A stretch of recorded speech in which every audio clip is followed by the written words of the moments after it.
What is up, my friends? This is a review of a flipper knife by Spyderco called the Spyderco Domino. So this is like a mid to, I would almost say, largish sized flipper. I had seen it many times, but it was never really something that I was going to pick up. But luckily, my viewer Luke, who's awesome and sends me things fairly often to look at, sent me this along with his Outback and his Encozy to have a look at as well. And I'm glad he did. So I've had a couple of flippers from Spyderco, and I've had many flippers from many other people. I've had the Positron and the Mantra from Spyderco and a bunch of others. And this one follows suit in having a really well made, really well constructed, but very sort of Spyderco feel to it still. So what you've got there is you've got a CTS XHP leaf-shaped blade on a frame lock, which they are calling the Reeve Integral Lock. So they are paying Chris and Anne Reeve that dinero to have that lock name. And then you've got a Delica style pocket clip with a titanium frame on one side and then a peel ply carbon fiber, which is quite a thick layer of peel ply carbon fiber, but a peel ply nonetheless on the titanium side. So that's from Spyderco's official website. It's got standoffs, so it is like pillar construction, and it has two variable grips, so it's got a forward finger choil, which you can choke up on, as we all like to do, and then you can just hold it back a little bit, and your fingers fit, well, my fingers fit fairly well into the grooves. It flips open really well. It is on a bearing wheel, so bearings embedded in a washer on a track. These are the specs. Lazy, I know, but these are handy because I've got the different types of measurements. And here are some comparisons. So that is it next to a Dragonfly in H1 steel. That is it next to a Benchmade 940. What else have we got? Some knife standards. That is it next to a ZT0562. Just the standard one in an L-Max. A bit of a larger knife, but still shows the Domino in no small fry. That's it next to a standard clothes peg.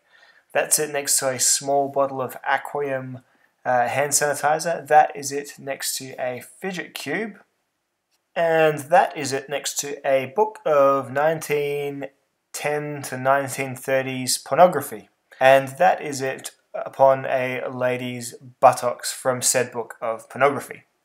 So anyway, this knife got a real good workout because I had an enormous box that I needed to sacrifice to the yellow binned Overlord. So I got to really cut a lot of cardboard with this one. Cut all the cardboard up, one bit after another. There isn't really a great deal to say apart from the flat grind is a great grind for cutting cardboard up and really a great grind for EDC tasks. If I had to design my own EDC knife, it would definitely come with a flat grind because it is super versatile.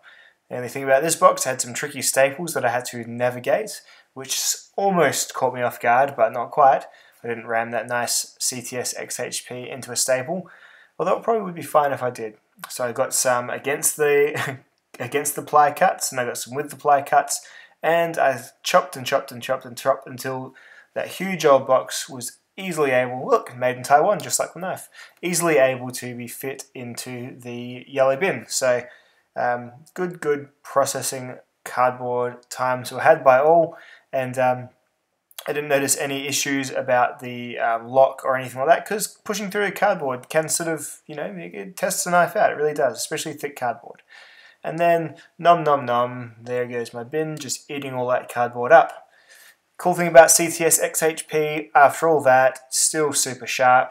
It wasn't hair-popping sharp, but still sliced paper really easily. But, best thing about it, got hair-popping sharp simply by running against a stropping wheel for a little while.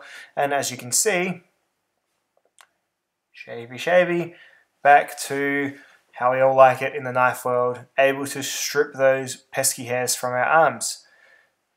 Me cutting the cheese. Oh yeah. No issues at all with cutting the cheese. Never have had issues with cutting the cheese. I prefer to do it when my wife is around.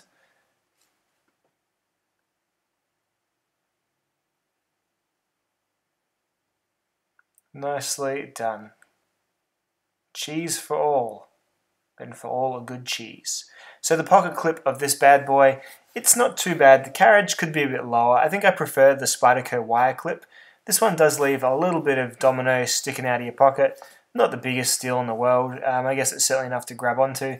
Yeah, I always go with deep carry or with wire clip, because this one, the spoon style, Delica style clip, just a little bit less ergonomic than I find the wire clip's nice roundness.